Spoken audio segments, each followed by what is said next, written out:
of Dwayne King, Executive Director of the Hart Center for American Research, I am pleased to welcome you all here today to our spring symposium, Behind the Brush, The Art and Life of C.M. Russell.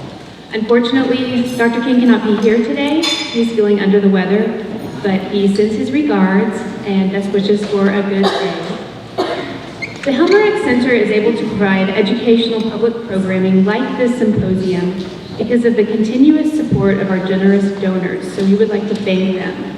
And of course, the implementation of this programming would not be possible without the hard work and dedication of our museum's core of volunteers. So we also, many of whom are here today, and so we also want to thank you. As many of you already know, Charles M. Russell is one of the most famous and influential figures in American Western art. His paintings, bronze sculptures, and sketches form a significant portion of the Gilcrease art collection. Because of Charlie Russell's importance to the Gilcrease Museum, we decided to have our Visiting Scholars program focus on Russell.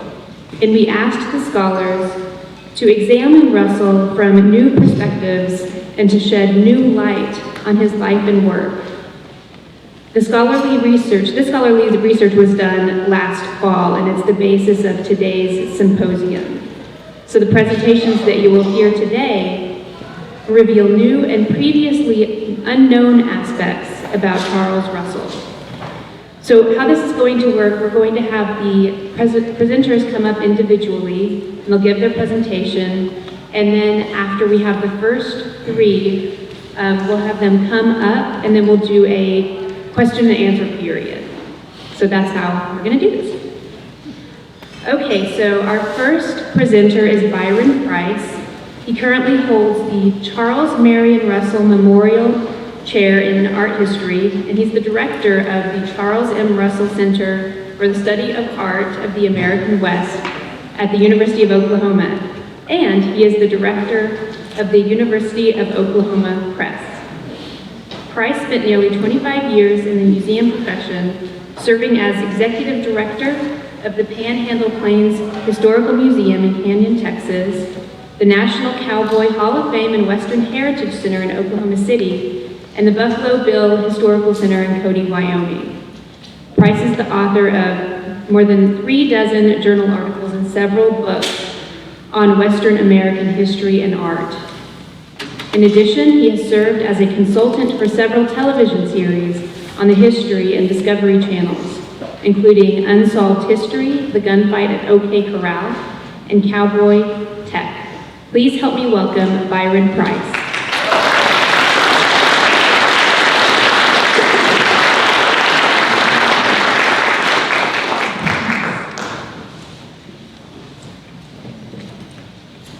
Thank you, Natalie. It's a pleasure to be in Tulsa again. I never get tired of coming to the Gilcrease Museum. It always buoys my spirit, and I always find something that I hadn't seen before. And that's what this day is going to be about, things that you don't know or haven't perhaps considered about the artist Charles M. Russell.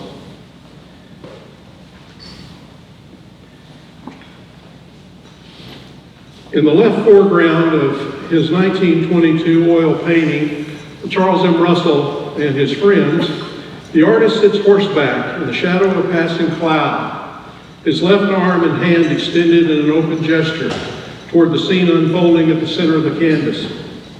There, bathed in sunlight, a bevy of cowboys and Indians gallop out of the Missouri River breaks onto a grassy plain dominated in the distance by Square Butte, a familiar Cascade County, Montana landform that appears in many of Russell's finest paintings.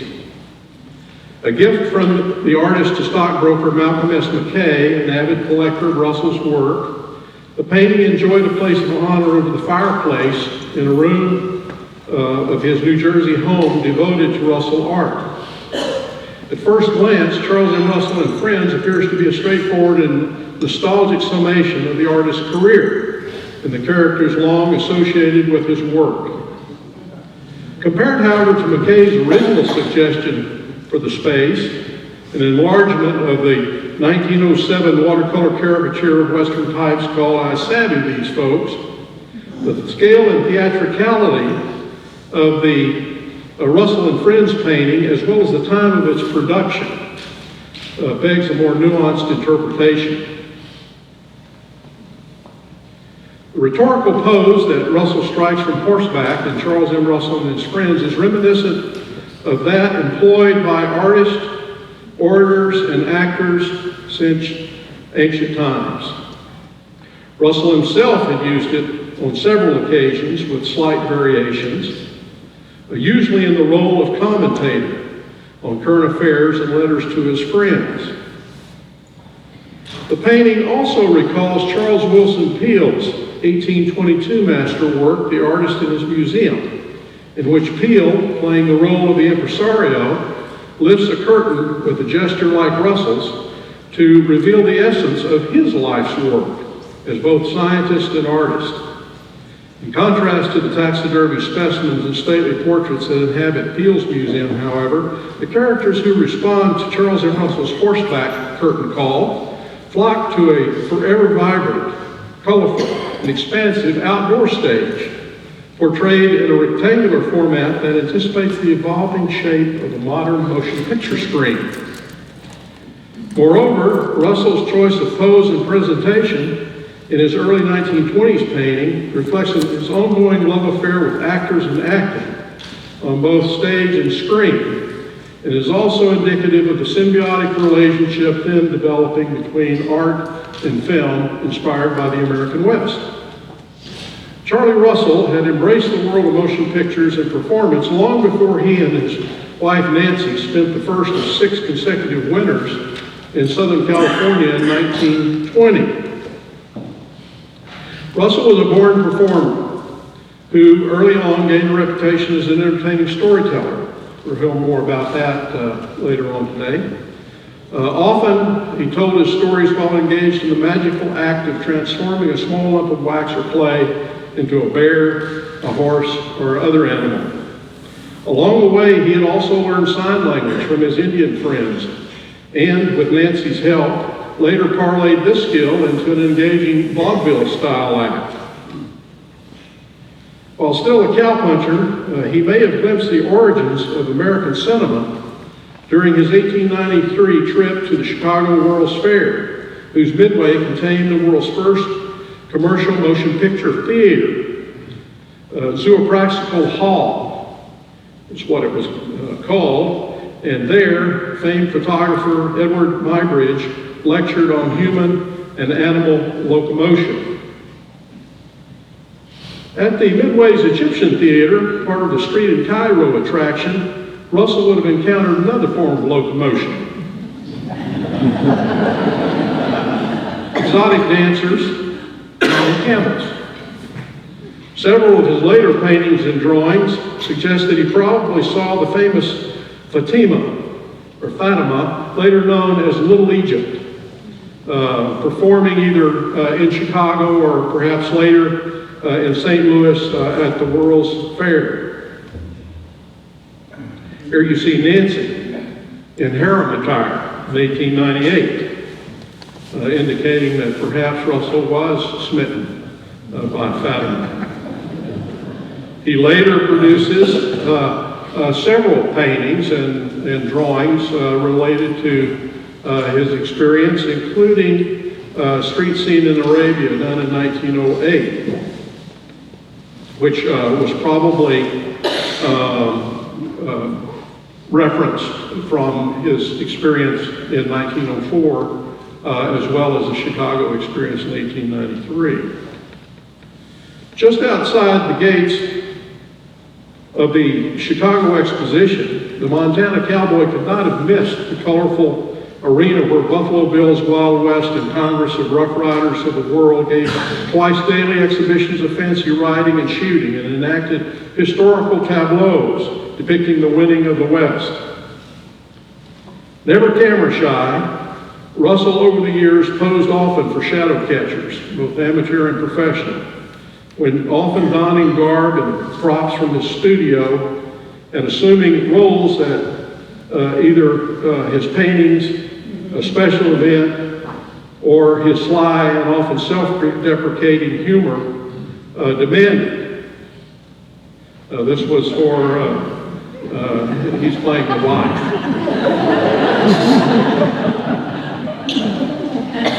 And this was at a costume party at the Labor Temple in Helena, Montana. Here he clowns with Nancy's hat in front of the log cabin studio in Great Falls, and showing versatility, twirling a rope around the time that he met one Will Rogers, who I'll have a little more to say about in a few minutes.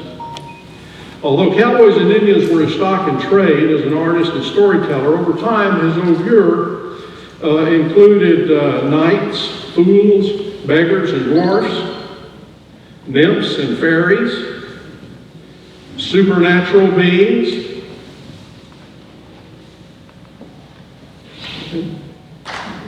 talking animals, as well as other engaging characters. By the time that Russell and his wife Nancy settled in Great Falls, Montana in 1897, the community's Grand Opera House, built in 1891 at a cost of $65,000, which would be a cool $1.65 million in today's money, has been hosting professional performers of all kinds for several years. The legendary Mark Twain even played a one-night stand there in 1895. Traveling professional theater companies made their appearance from time to time, and in February 1902, Russell met actor William S. Hart and several other cast members of the touring play The Christian at the Park Hotel in Great Falls. Hart, who was the same age as Russell, shared his love of the West. Awed by the energy and romance of Russell's work, he followed up their initial contact with a letter, a couple of photographs, and an invitation to visit him in New York. The men reconnected in early 1904 when Charles and Nancy Russell made a 3-month visit east to promote Charlie's art with publishers, galleries, and collectors. During their stay, Hart took the couple on a memorable sightseeing tour that included their first view of the ocean from Rockaway Beach, Long Island. This was also where Russell ate his first hand-dug clams. He claimed that his limit was 2. It is not known if their itinerary included a viewing of the groundbreaking Western film, The Great Train Robbery, which had been released to distributors shortly before the Montana couple arrived in New York City in December of 1903. Set in the West, although filmed in New Jersey, the 12-minute film, the first with a plot, proved an instant sensation with American audiences. By the time the Russells returned home to Great Falls in March, an estimated 5 million people had seen the film in New York and other major cities in a 3-month period. If they missed seeing The Great Train Robbery back east, they did not have long to wait for its July 3rd, 1904 debut at the Edison Family Theater in Great Falls was soon upon them. The movie played 3 times daily, 4 performances on a weekend or holiday, and the film headed a playbill that included comedy musicians and a contortionist.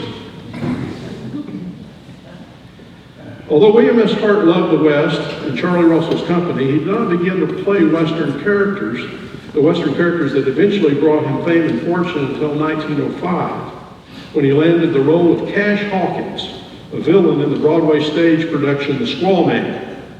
Perhaps with the authority of Russell's paintings in mind, Hart brought greater authenticity to the overall look of the production, if not its melodramatic dialogue, by convincing the play's producer to order real cowboy gear for the cast from a Pueblo, Colorado supplier.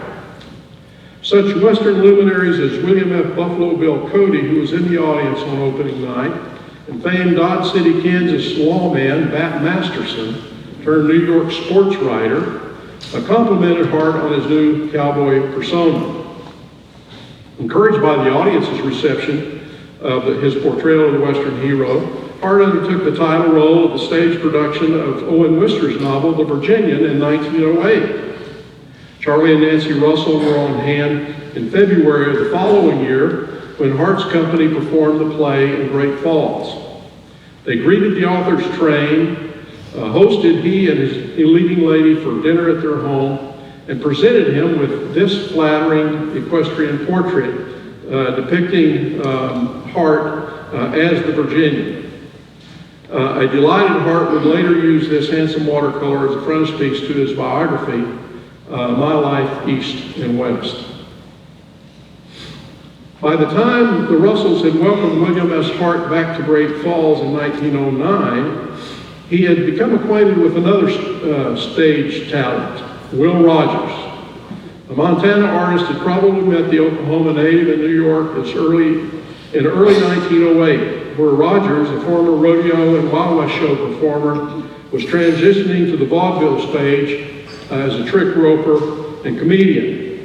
Descended from mixed Cherokee and Euro-American ancestry, the outgoing Rogers was immediately attracted by Russell's abilities as a storyteller and an artist. Shortly after meeting the Montanan, he forwarded a selection of Russell's illustrated postcards to his future wife, Betty, expressing the belief that his new friend was, quote, the greatest artist of his kind in the world, and that Remington, quote, is not in it with him. The decade of the 19-teens was an especially active one for Charles M. Russell, Nancy Russell, and their friend Will Rogers and William S. Hart. Russell was doing his best work as an artist, while Nancy made sure his efforts reached an expanding market, not only on the East Coast, but also in the Midwest and Canada. Meanwhile, Rogers and Hart, the actors, not the composers, found new, I'm just seeing if you were paying attention. Rogers and Hart found new fields to conquer themselves in the burgeoning motion picture industry, which was itself in the process of transitioning to the West Coast to avoid the licensing and rental fees for equipment and patents that Thomas Edison and his monopoly were attempting to exact on anyone who wanted to get into the motion picture business. In 1909, the Selig Polyscope Company established the first permanent film studio in Southern California. They did so in the community of Los Angeles, which was only 5,000 people. Great Falls was 3 times as large in 1910. The following year, an active company headed by D.W. Griffith made several films in Southern California that included the film In Old California, which was a Western set in the ranchero days of Mexican California. By 1912, 15 film companies were operating in Hollywood. In 1913, the independent filmmakers filed an antitrust suit against Edison's motion picture patent company, prompting a flurry of activity. And they won the lawsuit. In 1914, W.S. Hart joined the exodus of Eastern actors and film companies to the West, where he wanted to make Westerns. And he abandoned, for all practical purposes, his theater career and began to do so in Thomas Ince's company. His earliest films were made for Bronco Pictures. Will Rogers would not be far behind. Ironically, Charles M. Russell beat them both to both California and Los Angeles, coming there first in 1906 staying at the Hollenbach Hotel shown in the slide, and inspiring a mention in the Los Angeles Herald. They claim to have come there strictly for pleasure, but with Nancy along, nothing was ever strictly for pleasure. There was probably an economic mode as well. Los Angelinos had known of Russell much earlier, been introduced to him in 1901 with a full-page article in the Herald, and to have him in the flesh was of interest to more than perhaps a few people. Charlie and Nancy had spent a couple of weeks in Los Angeles on their way back from Mexico, and this prompted their visit. Later on, Russell would keep in the news in California. His books were the books that he illustrated, and the painting exhibits that he had were frequently mentioned in California, even though they occurred in other places. Russell's dream of California began long before he ever laid eyes on the Golden State. The romantic vaquero of the coast portrayed in Russell's drawing as a childhood drawing was a far cry from the cowpunchers he worked with on the Montana range. Perhaps an inspiration, as you see here, for his colorful sash that he was known to wear, though he always attributed it to the mixed blood Métis people of Canada as the source for his sash. This is the Judith Mason Roundup outfit camped and eating at Utica, Montana. And Russell is seated there, third from the right. Russell encountered California cowboys in Montana in the 1880s. A few California outfits occupied the foothills and valleys of the western part of Montana. Their gear and their style differed from the Texans to the east. And this led to a lot of cultural borrowing. And although all cowboys' wages were meager, that didn't prevent cowboys from being style conscious, and they lavished their hard-earned cash on the best gear they could afford. Woolly leggings, colorful bandanas, wide-brimmed hats, silver festooned bridles and saddles. They achieved, and especially the Californians achieved, a distinctive and exotic look. And here you see 4 examples of California cowboys, which are called center firemen because they rode saddles with a single cinch in the middle of the belly or barrel of the horse, as opposed to the double cinched saddles of the Texans. The film business was on the boom and was not long in reaching Great Falls. 1910, the population was about 14,000, and the community had 5 theaters. The Grand Opera House, the Bijou, which was a vaudeville facility, the Orpheum, which you can see the Orpheum sign just across, I'm afraid to use this, there's the Orpheum sign. On Central Street, the Lyceum Theater, and a place called Dreamland. These and others would eventually come and go.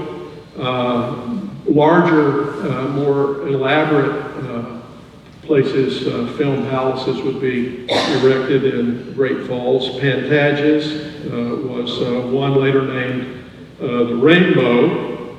And the Liberty Theater, which is shown on the corner in the 1921 photograph. I apologize for the slide. It's still a historic building that you can see the facade today in downtown Great Falls.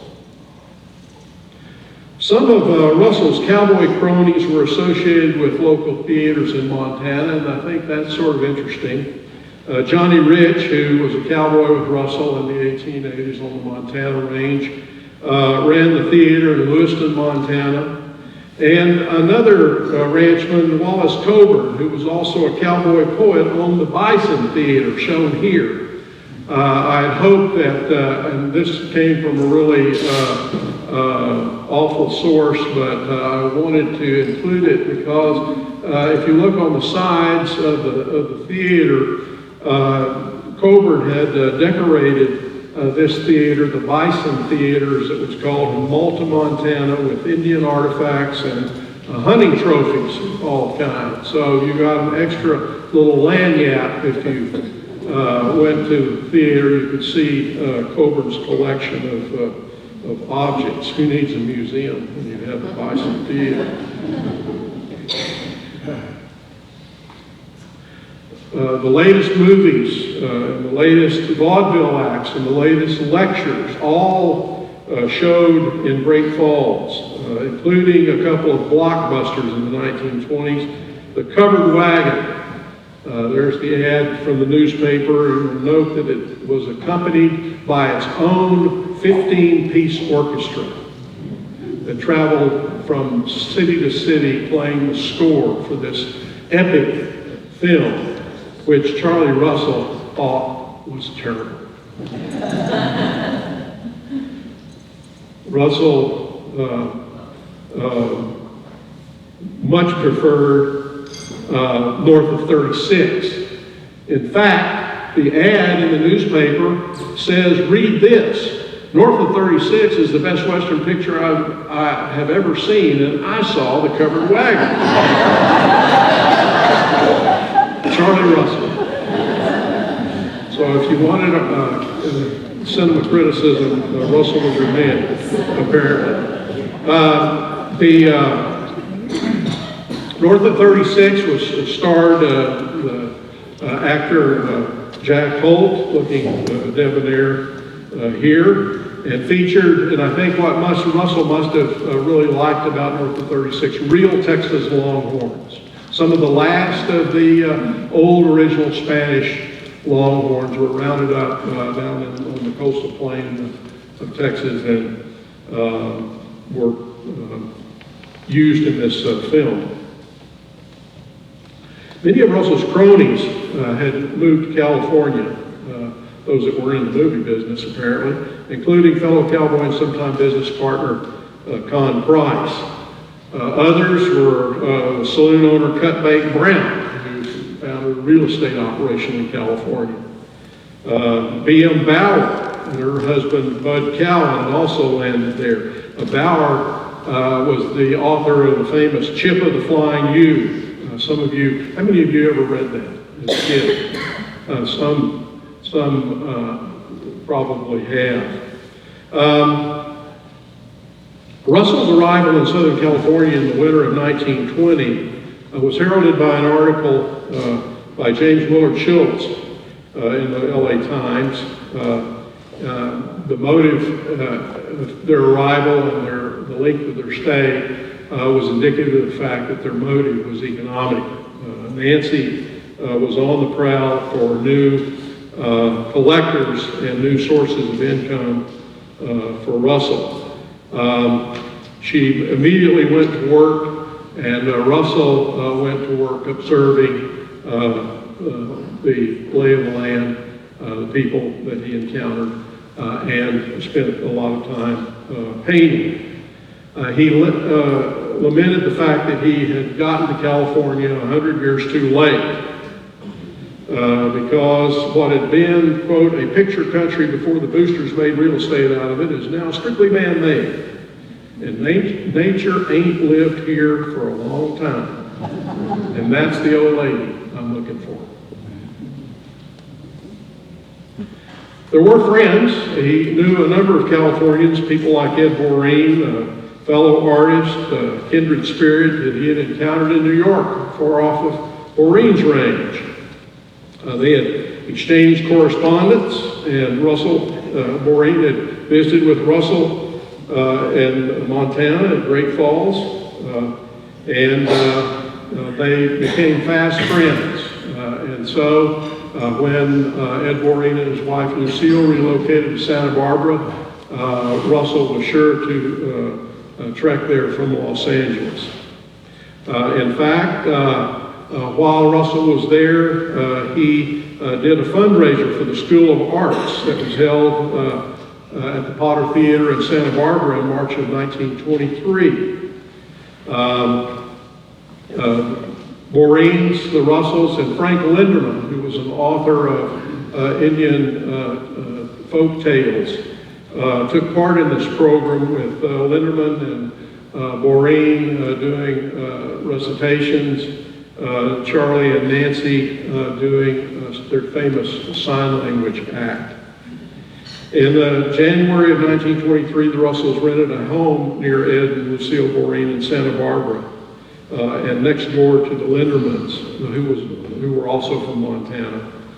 They shared daily walks on the beach, many evenings together at Boreen's home, La Barranca, which overlooked the ocean. According to Lucille Boreen, they told stories before dinner, during dinner, and after dinner. Far into the wee hours of the morning, there was no drinking, no off-color stories. They were just like little boys. I went up to bed, and at 3 a.m. came down to find out if Ed intended to come to bed at all. The three were amazed to learn what time it was. They had lost themselves completely in the storytelling. They smoked Bull Durham, rolling their own, and the next morning the tobacco was inches thick on the rug.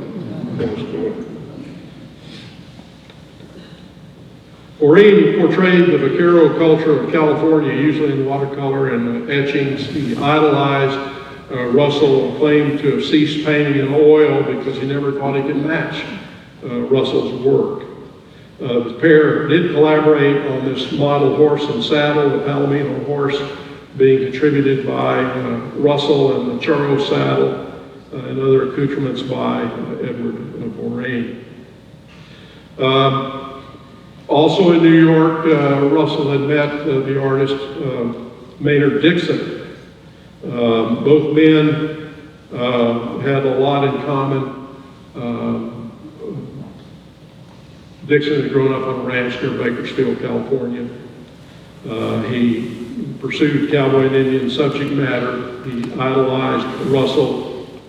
They both would wear sashes in their life and Stetsons. They both added this to their paintings. They weren't especially close, but they did exhibit together on at least one occasion and exchanged visits to each other's home territory. On a visit to San Francisco, sometime between 1924 and 1926, Dorothea Lange, who was Maynard Dixon's wife, photographed Russell's head in partial profile and his hand holding a cigarette. And she recalled the day that Russell came to visit. She said, as I looked at the photograph, what I remember is the atmosphere, the light, and the qualities of easygoing conversation and communication between Charlie Russell and Maynard Dixon, in whose studio it was made. I was not a participant, I was just there, and the camera was with me. I saw it and I did it. But Charlie Russell did not sit for me. I doubt if he knew the picture had been made, for they were in conversation. And the camera was not the reason for the visit.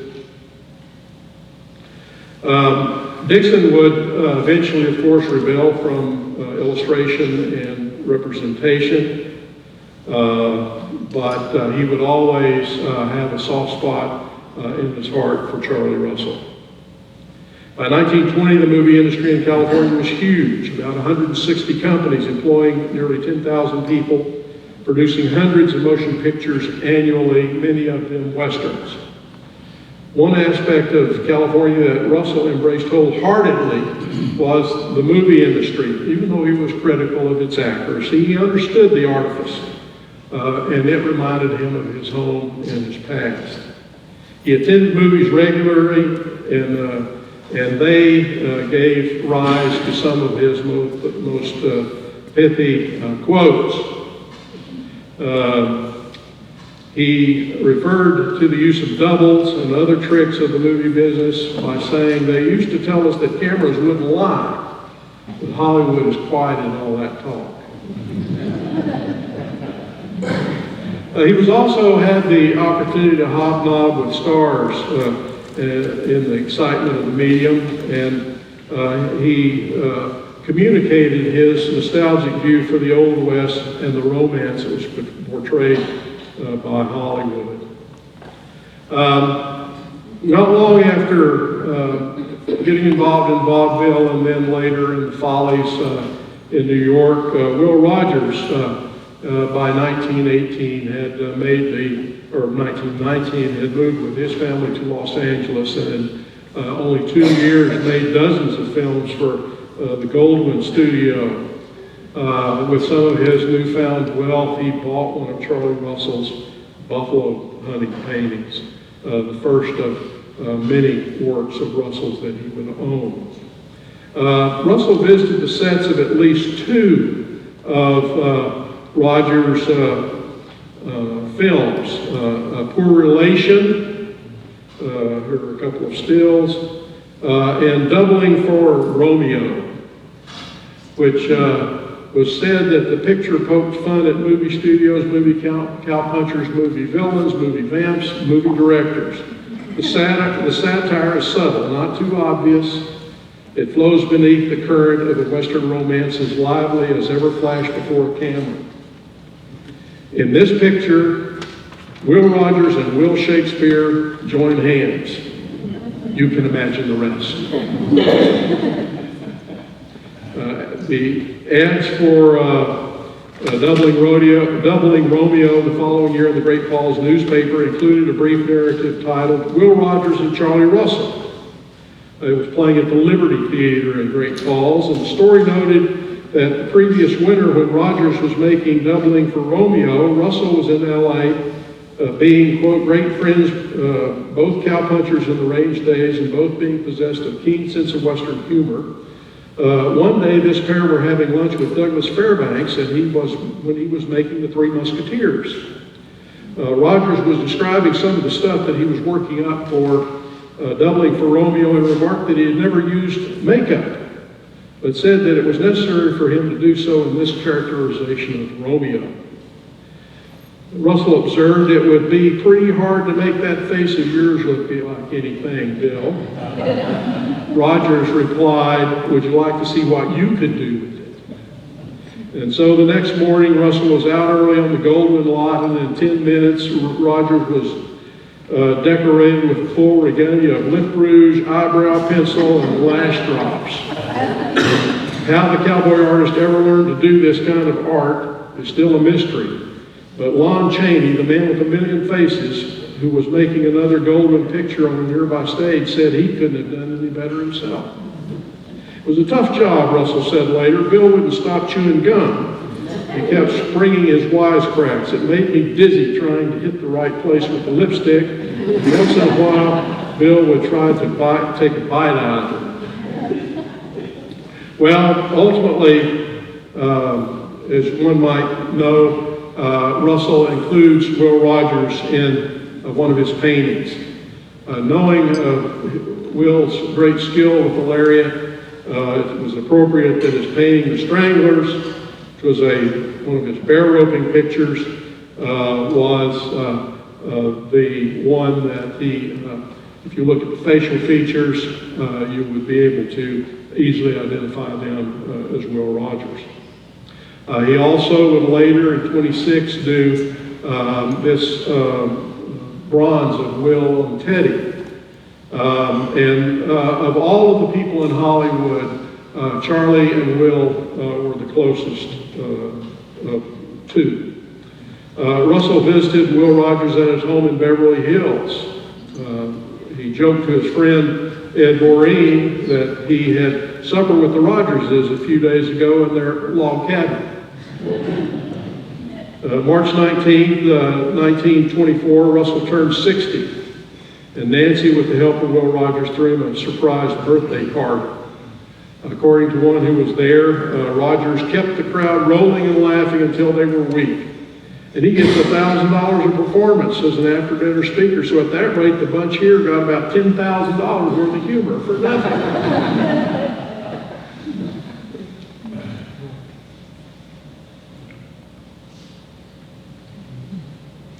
And in his new home in Pacific Palisades, you could find and can find even today a house full of Russell art and cowboy memorabilia. Meanwhile, William S. Hart was making his way through the silent film era that was the most popular Western star of his time. He retained his sensitivity to the authenticity of the cowboy, even though he was a ham, and his acting was really over the top. He was nevertheless considered to be at the top of his game. He and Charlie, incidentally, were the same age, which I find most interesting. On a 6-week trip to the West Coast, Great Falls residents John Haggison and his wife had acquired a letter of introduction from Russell to William S. Hart and visited Hart in his Hollywood studio, where they were immediately placed in a cameo appearance in the rodeo crowd scene of Hart's film The Money Corral, which he wrote, directed, and starred. Russell went out on Hart's sets on occasion on at least 2 movies. One, The Toll Gate, and he was always a welcome figure there. Charlie Russell also rekindled his acquaintance with Tom Mix in Hollywood in the 20s. As he said later, I knew Tom Mix when he owned a saddle, a pair of spurs, and if you asked him where Hollywood was, he wouldn't have known whether it was a lion camp or a state.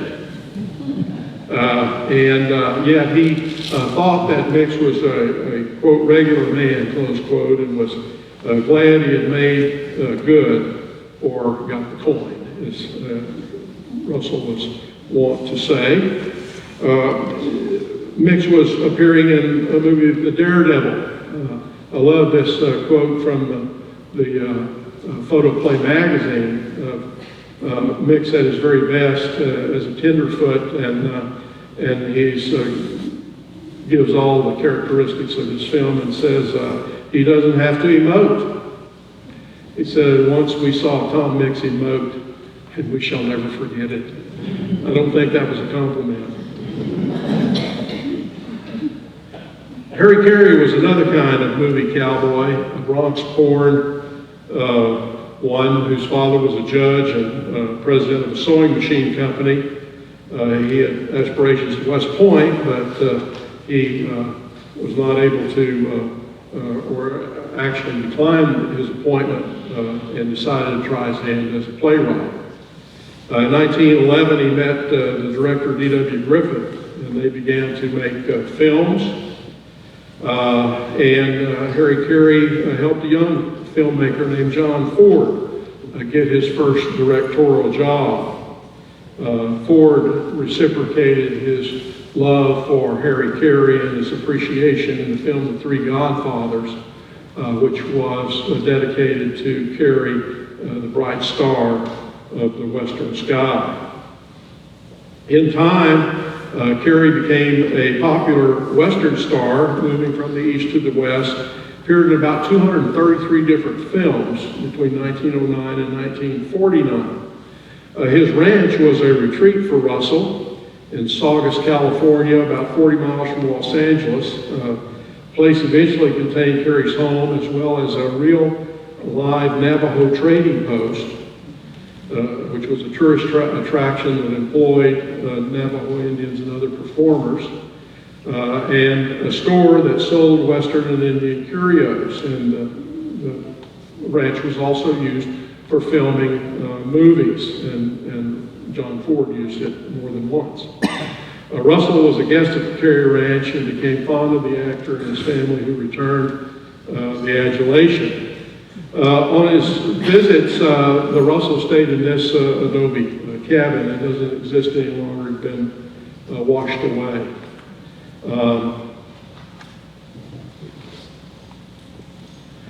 Here you see one of the gatherings with Russell, and in front of Harry Carey, who's in the black hat, in the center is young Harry Carey Jr., Dobie Carey, who's in so many John Wayne films, and who was a recipient of a Russell Bronze called Dobie's Goat.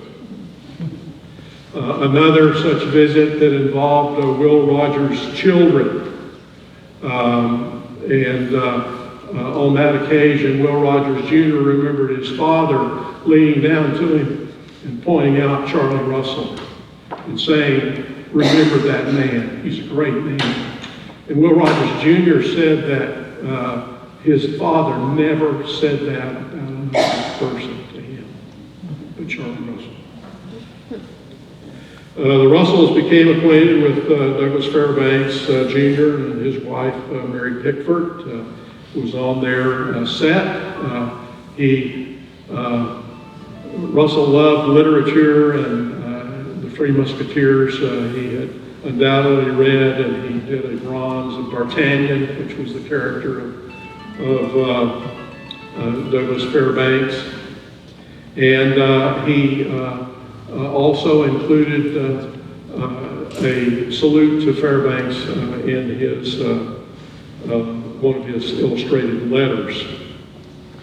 The Fairbanks and Pickford purchased and visited Russell's exhibition in Los Angeles, bought for $3,500 the Navajos. I would pay that right now.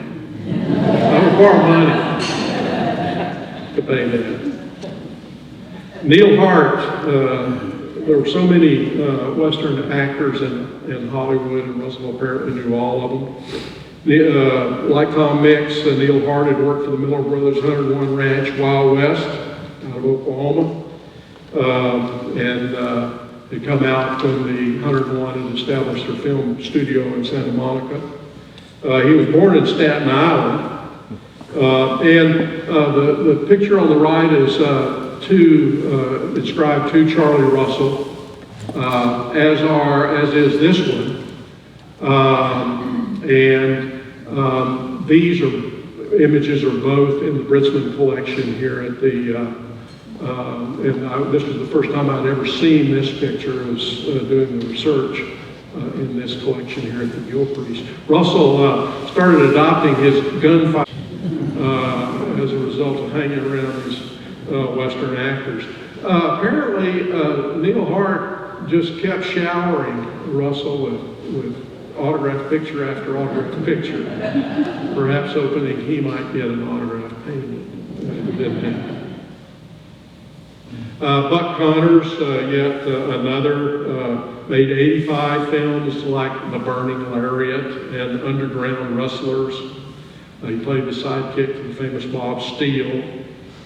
Not all of his connections, Russell's connections, were in the acting community. He met Charles Loomis, the former editor of the Los Angeles Times, the author of Land of Poco Tiempo, Land of Sunshine. After seeing an exhibition of Russell's work in 1920 at the rented Pasadena, California home that they were occupying, Loomis wrote the artist, quote, "I was not prepared for the splendidly alive paintings I saw at your house. So virile, so true, so full of imagination as well as fact, and poetry as well as sanity. Nobody in the West touches you as a painter of such scenes, nor do I know anyone anywhere painting Western horses and landscapes as you were doing. Those pictures have a distinctive historical value as well as high artistic merit." And before meeting Russell, Loomis had been a supporter of the work of Maynard Dixon and Ed Boreen, and had been around authors and artists, and introduced Russell to some other Hollywood luminaries like Harold Lloyd, the famous comedian. Lloyd got a big kick out of the act that Charlie and Nancy did with sign language because it was so much like how one had to act in a silent movie. And Lloyd was from Nebraska, so he identified as at least a Midwesterner. Eugene Manuel Rhodes, the New Mexico cowboy turned novelist, was also part of the Russell Circle. His novels, like Good Men and True, were turned into movies. Here's a picture of Rhodes, along with the actors Fred Stone and Carey eating at Carey's house. Charlie Siringo was known by Charlie Russell. Siringo, the tracker of Billy the Kid, the cowboy detective, like Wyatt Earp, made Los Angeles home in the 1920s. Interestingly enough, Russell didn't meet Wyatt Earp, apparently. Two others that he did meet, and he knew Joe DeYoung before, but he met Will James at Charlie's studio sometime before 1920. James came by. Russell didn't have much time for him, but James became an acolyte from the time that he met Russell and was quite a lot of correspondence compared to some of the other people from Hollywood. There's a little more correspondence from Will James than most of the others because he identified with Russell as a cowpuncher. And Russell reciprocated. Nobody can tell you how to draw a horse or a cow, said Russell. James, you say you haven't used color much, but don't be afraid to paint. I think it's easier than either pen or pencil. Use paint, but don't get smeary with it. Let somebody else do that. Keep on making real men, real horses and cows, and of course, real artistic people. They never know you, the nature-loving men will. This is some of the correspondence from the Britzman collection. This was a Christmas card, and the message here was, "I was drunk."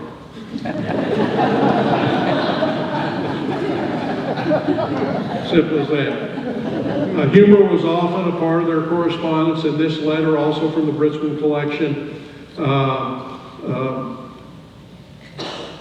Will James writes Charlie about confronting a three-headed dragon. He may have been drunk at this point too. But he asked Charlie how he would handle it. I guess which one you wrote first, I don't know. Russell said, "Hell, I wouldn't handle it. I'd just get the hell out of there." And this was his reply. Joe DeYoung was the young Oklahoman who had landed a job working with Tom Mix in Prescott, Arizona, and had become deaf with spinal meningitis, and who had learned to sculpt and draw while he was recuperating. He encountered Russell's work and eventually found a way to meet him, to live in the same household with him. He idolized Russell and referred to him as the chief. Ultimately had his own career in Hollywood as an illustrator, a costume designer, and a consultant on Western films. While Russell was in Hollywood, the legendary film producer Sesame Mill transported his cast and crew down to northern Santa Barbara County and erected this magnificent Egyptian city for the silent epic, The Ten Commandments. It was at the time that Russell and Maureen were trekking along the beaches of Santa Barbara County on those walks that I mentioned, they were said to have encountered this, what was left of the city after filming. There was evidence that Russell had been influenced by this experience. He did this sculpture. It's actually a model of an Egyptian girl. In 1923, he did these Egyptian dancing girls. We wish for more, but apparently he was sufficiently impressed. I wondered for a long time if Charlie Russell actually met John Ford. And this photograph pretty much confirms it with Ford on the left, next to Russell, next to Will James, next to the novelist Frank Spearman and Spearman's son.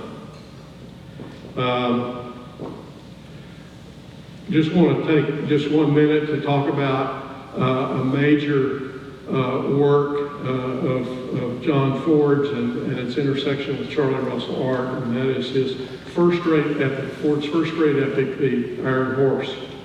The plot of The Iron Horse has to do with the building of the Transcontinental Railroad.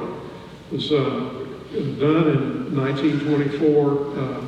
Ford was not yet a known director. This put him on the map. He spent over $300,000 making the film that grossed a couple of million, which was very significant. He drew for his sets and plots and his camera angles from things like photography. The photograph of Andrew J. Russell, Promontory Point in 1869, was recreated in the Nevada desert by the company of John Ford. I noticed in Ford's oeuvre that he had created both a painting and a study. This is the study and this is the painting, called The Iron Horse in 1924. And I wondered if this was sort of a tip of the hat to John Ford's movie. And I consulted the Russell Catalog Resume and found out there are only 4 pictures that Russell ever did with a railroad. The 2 that I just showed you, another one in 1902 called Watching the Iron Horse, which has kind of an interesting connection in a way. The title slide there from the movie sort of hints, although I can't imagine they had seen this particular image. And then he did an illustration called Cheyenne Watching Track Layers in 1922. So I watched the movie The Iron Horse. You can watch it on the internet. It's fun. 1924, and you think of Searchers and She Wore a Yellow Ribbon and all that came after. But it shows the beginnings of John Ford's epic vision of the West. So I said, I wonder if there is a scene that has the Indians come up on and look at this track like this. So I watched carefully every single frame. And I didn't find a single one. But I found something better. Ford, as I mentioned, used the photograph. He also, one of the things that he did is stampede a buffalo herd. And it looked like Charlie's buffalo stampedes.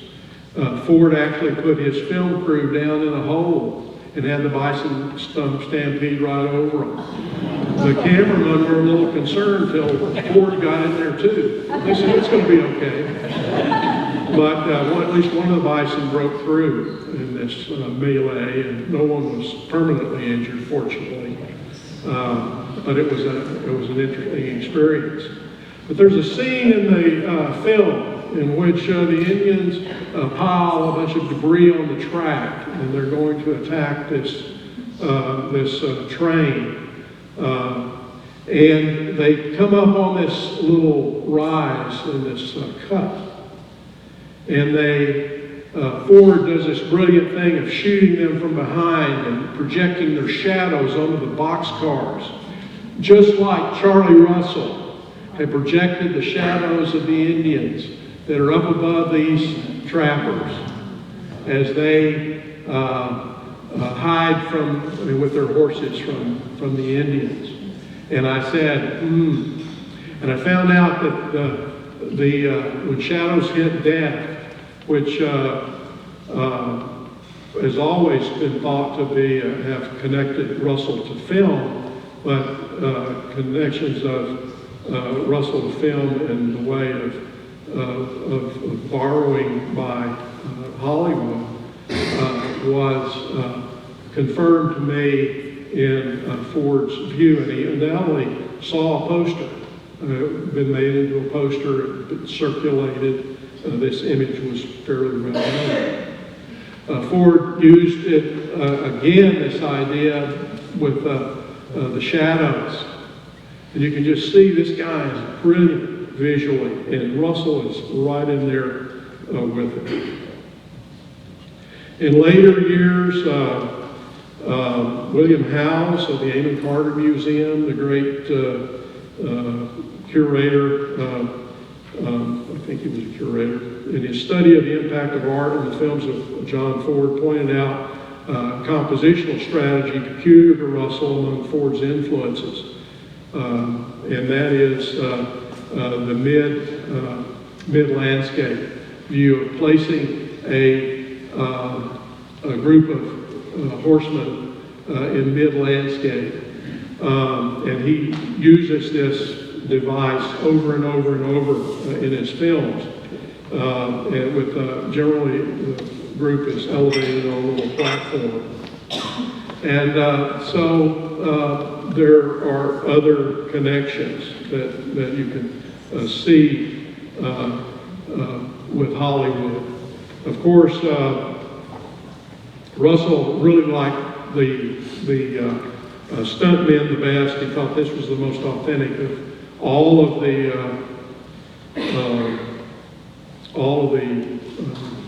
process of making motion pictures. And at the risk of getting the hook, I wanted just to say, just to quote his letter to Bill Cheeley in 1924.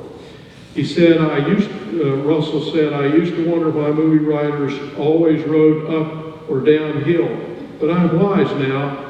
Any piece of land that's level and big enough to hold your hat in California is a farm, and there's a nester hoeing it, so the movies have to use that which is standing on edge. The director who has the only soft thing on the job finds a place where he can balance, and then he picks out a hill that I wouldn't go near enough to throw a rock over. Then Mr. Director tells his bunch of Noah Frades, through his megaphone to come on off. Maybe it's coming off, but it looks more like to me that they fell. Of course, they hit often enough to ease the fall with the booze that they're making these days, so I can partly understand why these punchers are so fearless. But none of the horses I ever knew drank whiskey. Maybe it's loco weed that makes these grass eaters foolish. Carey told me that none of his horses use booze, but not to bet that way on the riders. So he produced a number of illustrated letters showing stuntmen in action. In California, his commercial prospects flourished. He adapted scenes to California from scenes that had once been created of cowboys and actors on the Montana plains, all because he was living in California part-time and selling his work in California. These are some of his the works that he sold to California collectors. And also his Mexican work appears during this particular time. And then he did not completely forget his old Montana roots. He was a part of a Biltmore gallery show in June of 1924 that included all of these folks and even had Emmett Dalton of the Dalton Gang. of Coffeyville robbing bank fame. And Russell did not win this art show. It was won by an impressionist. And as the Los Angeles Herald said, tongues wagged. Russell had his portrait made by Arthur Hazard, another of the artists who were in the Biltmore show, and received wonderful notice in the newspapers. And of course, his epic commission, and this is really a lousy picture, but there's not many good ones because of its the way it is. But it was the famed Doheny mural, for which he got $30,000, making him the highest priced artist of his generation in America. Imagine that, Charlie Russell. If you look right over there, he put an oil well. Mr. Doheny was the owner of the Teapot Dome and was consequently implicated in the Teapot Dome scandal during the Hart administration. But he insisted that this winning of the West mural that went into his house would have an homage to the oil business, and there it is. Russell painted this mural at Harry Carey's ranch in that little room on the floor. It was only 1.5 feet tall, about 60 feet long, I think, altogether. Russell was sick for a good part of his tenure in California. He was pushed hard by Nancy to finish the Doheny mural. And some believe that perhaps this stress hastened his death in 1926. But his work lived on, and his connection with the film business lived on. Thank you.